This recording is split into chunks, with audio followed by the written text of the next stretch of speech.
திருவருளையும் குருவருளையும் பணிகிறோம். உவமையும் கருத்தும் 8. பித்து அகல புத்தி சொல்லி மாற்றிய பேர் உண்டோ?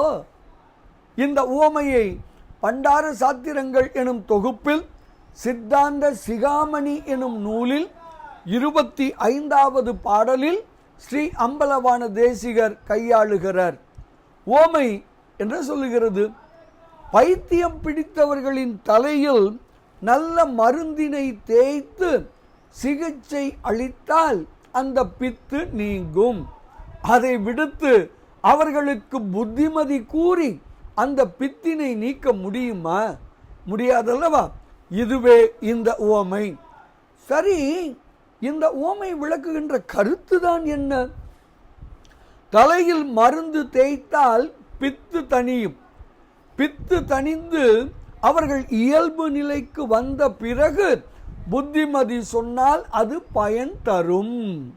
அதுபோல மலக்கட்டு பலமாக இருப்பவர்களுக்கு வினை போகங்களை ஊட்டுவதே சரியான முறை. அதனால் மல வலிமை குன்றும். மலம் பரிபாகம் அடைந்த பின் அவர்களுக்கு ஞானோபதேசம் செய்தால் அப்பொழுது அவர்களுக்கு பயன் விளையும். இதுவே இந்த உவமை விளக்குகின்ற அற்புதமான கருத்து. வினை அறுப்போம், மலம் நீங்குவோம், சிவானந்தம் நுகர்வோம். திருவருளையும் குருவருளையும் பணிவோமாக. சிவாய நம. திருச்சிற்றம்பலம்.